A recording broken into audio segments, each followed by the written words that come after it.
BJP তো MLA 8 বছর ধরে কোনো কাজ উন্নয়ন করতে পারেননি। আমাদের বিধানসভার জনসাধারণ সব এটা বুঝে গিয়েছেন এবং তার উল্টো আমাদের রাজ্য সরকারের তরফ থেকে আমাদের মুখ্যমন্ত্রী মমতা ব্যানার্জির আশীর্বাদে আমাদের বিধানসভাতে অনেকগুলো উন্নয়নের কাজ হয়েছে। আপনারা জানেন যে আমাদের বিধানসভাটা চা বাগান অধ্যুষিত বিধানসভা, 24টা চা বাগান রয়েছে। আর ওই চা বাগানেও শ্রমিক ভাই বোনেদের জন্য অনেকগুলো উন্নয়নের কাজ করেছে, যেরকম জমির পাট্টা দিয়েছে, রাস্তাঘাট খুব বেহাল অবস্থা ছিল ওইগুলো ভালো হয়েছে, পানীয় জলের ব্যবস্থা করা হয়েছে, লক্ষ্মী ভাণ্ডার সবাই চা বাগানের শ্রমিক ভাই বোনেরা পাচ্ছেন।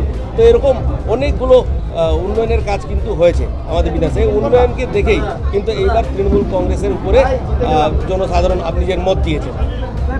भारी मात्रा में लोगों ने आपको समर्थन दिया है, तो क्या आने वाले दिन में जो वादा वगैरह किया था चुनाव वोट मांगने के दौरान वो वगैरह पूरा होगा कि नहीं होगा? हम आपसे वादा करते हैं कि विगत 8 वर्षों में जो विधायक कुछ नहीं कर पाए बीजेपी का, हम लोग हमारा सफल प्रयास रहेगा कि हम इन समय में हम लोगों को परिसेवा दे सकें। इलाका भित्तिक जो भी प्रायोरिटी रहेगा उसको लेकर हम लोग डेवलपमेंट का काम करेंगे। वो लोग तो कह रहे हैं कह रहे हैं कि फेयर वोटिंग नहीं हुआ है। आप लोगों ने मतलब पावर फिनिश भी आप लोगों ने था, पावर पे आप लोगों ने था,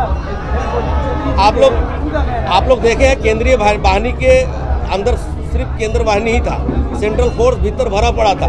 उनके देख रेख में ही ये काउंटिंग हुआ और उनका तो ये हर वक्त का ये रहता है कहने का, हार गए तो ये बात कर रहे हैं, लेकिन इसमें कोई सच्चाई नहीं है क्योंकि यहाँ सेंट्रल फोर्स के उपस्थिति में आज का ये काउंटिंग हुआ है। 2 बार बीजेपी ने जीत हासिल किया था, पहले भी इस बार टीएमसी को मिला है। क्या मान लिया जाए कि जनता का मत फेर के घूम गया कि आज?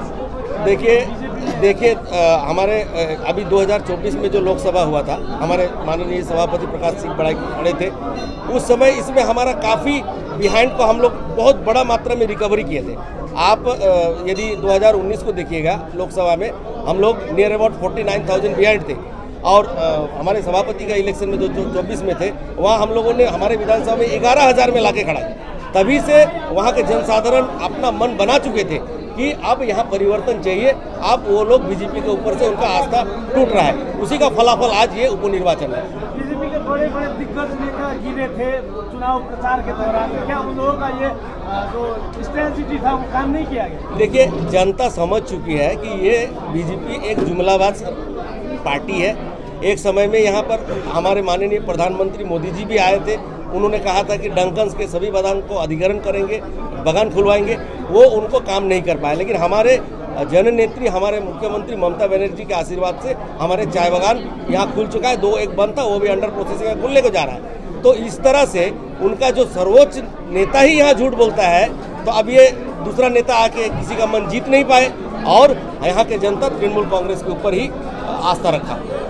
जयप्रकाश जी, भाजपा के जिलाध्यक्ष बोल रहे थे कि ये तो उपचुनाव है, उपचुनाव में ना सरकार बनती है ना गिरती है, लिहाजा उपचुनाव में सत्ता दल को ही जीत ज़्यादा मिलती है। आप बोल रहे थे कि असल चुनाव 2026 में होगा, उसमें वो जीतेंगे। देखिए ये जो भाषा है ये हारने का भाषा है, क्योंकि इससे पहले जब चुनाव के पहले वो लोग दावा कर रहे थे कि हम लोग 10 से 15 हज़ार में जीतेंगे, या तो ये सीट हम लोग जरूर जीतेंगे।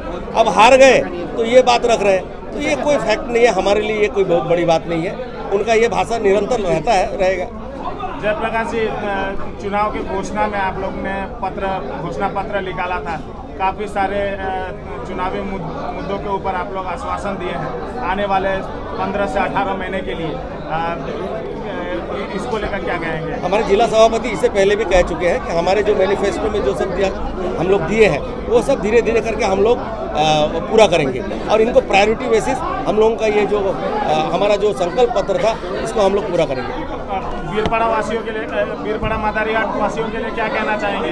वोट में आपको विजय बनाए हैं। मैं समस्त विधानसभा के जनसाधारण को, आम जनता को, माता पिताओं को, सबों को मैं इस जीत में अपना बहुमूल्य योगदान देने के लिए बहुत बहुत धन्यवाद देता हूं। मैं शुक्रगुजार हूं और उनसे ये वादा करता हूं कि आगामी दिन जनता के पास रहकर, जनता के साथ रहकर हमारा ये उन्नयन का काम हम लोग करेंगे। और हमें लगता है कि हमारे मुख्यमंत्री ममता बनर्जी का आशीर्वाद तथा हमारे नेता अभिषेक बनर्जी का आशीर्वाद हमारे विधानसभा के ऊपर लगे रहेगा। और आगामी 2026 में हमारे इस जिला के जो 5 MLA सीट है वो भी हम लोग ये विजय के रूप में बदली करेंगे।